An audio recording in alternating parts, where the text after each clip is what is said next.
Bonjour Christophe Castaner. Bonjour. Nous allons parler du G7, mais d'abord un mot. Vous avez déclaré hier que vous en aviez assez de la fable du méchant flic et du gentil casseur, alors que vous étiez en déplacement à Avignon, où il y a eu des violences ce week-end en marge des déplacements des Gilets jaunes. Le 20 mars, il y avait 174 enquêtes de l'IGPN en cours. Quel est le chiffre aujourd'hui concernant des éventuelles violences policières ? 199 pour l'IGPN, la police nationale, 10 pour la gendarmerie nationale à travers l'IGN. Attention, ce sont des enquêtes qui ne portent pas sur des violences policières, qui portent sur des faits qui vont de l'insulte, qui peut avoir été évoquée, jusqu'à des blessés qui peuvent être graves. Où en sont ces enquêtes ?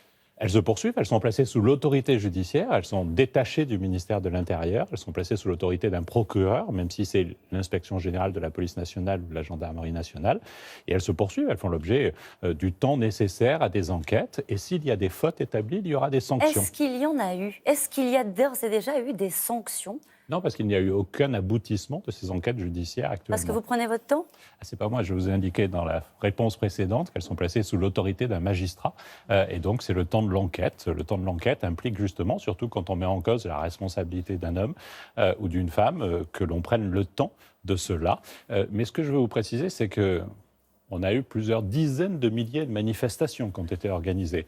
Et je vous parle de 199 cas. C'est ça la réalité. Par contre, je vais vous parler aussi des 1628 policiers, gendarmes et pompiers qui ont été attaqués, qui ont été blessés, dont peut-être on ne parle pas assez aussi. Tous les samedis de la violence. J'étais hier à Avignon.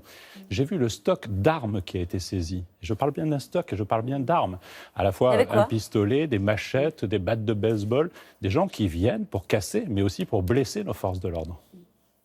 Sur le cas du manifestant qui a reçu un coup de matraque sur la tête à Besançon, vous avez expliqué qu'il n'y avait pas eu de violence policière. Ces images-là, naturellement, les Français qui nous regardent ce matin les ont vues, elles peuvent être choquantes. Quelle est la définition que vous donnez, vous, Christophe Castaner, d'une violence policière, des violences policières ? Une violence policière, c'est un acte intentionnel pour blesser quelqu'un. C'est pas le cas, là.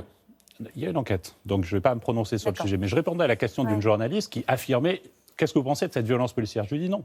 Si dans le cadre d'une manifestation, vous avez ce qu'on appelle un bond offensif de nos forces de l'ordre pour dégager, là, en l'espèce, les faits qui sont évoqués, ce sont des manifestants qui prenaient des objets pour les envoyer sur les policiers. À ce moment-là, ils interviennent pour neutraliser 3 personnes. Une est au passage, et c'est le coup de matraque qui est évoqué. Mais là encore, moi, je n'ai pas hésité une seconde. J'ai demandé au préfet d'engager une procédure et qu'une enquête soit menée. Mais j'aimerais qu'il y ait une telle efficacité pour tous les voyous qui viennent dans les manifestations, pour casser les commerces, pour empêcher la manifestation et pour blesser, voire tuer des policiers. On vous a entendu dire « Je n'ai jamais vu un policier attaquer un manifestant ou un journaliste ». Est-ce que vous seriez aussi affirmatif aujourd'hui ? Oui.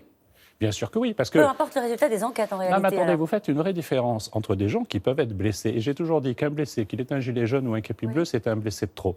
Mais vous faites et donc, dans une manifestation violente, au moment où vous avez des émeutes urbaines, la police charge. C'est sa responsabilité. Elle est là pour garantir l'ordre public. Et d'ailleurs, elle est la seule légitime à pouvoir utiliser la force. Donc, il peut y avoir des blessés. Mais attention à l'amalgame, ce ne sont pas des violences policières. Vous savez... Moi, j'entends encore hier à Avignon les slogans de quelques gilets jaunes, pas beaucoup, mais quelques gilets jaunes qui sont là et qui hurlent « Castaner, assassin ». Ils oublient peut-être les 9 morts sur les ronds-points. J'étais à Avignon, j'ai en tête cette maman à Arles qui a vu son fils mourir dans un rond-point inorganisé. Et elle a été très touchée de voir ensuite les gilets jaunes récupérer la mort de son fils et défiler avec le nom de la mort de son fils, alors même qu'ils sont responsables. Il faut remettre les choses à leur place. Moi, je veux bien qu'il y ait le procès permanent des forces de l'ordre, mais la réalité, c'est que quand on a besoin d'eux, Christophe Castaner, et que s'il y a des erreurs, qu'elles soient signalées et qu'elles soient assumées par le ministre de l'Intérieur. Oui, mais Madame Caroline Rousse, OK, on parle du coup de matraque à Besançon. Est-ce que quelqu'un, un journaliste, depuis 3 semaines, m'a demandé des nouvelles de ce policier qui s'est fait arracher la mâchoire sur les Champs-Élysées par un pavé? Personne. Personne n'en parle. Vous savez pourquoi ?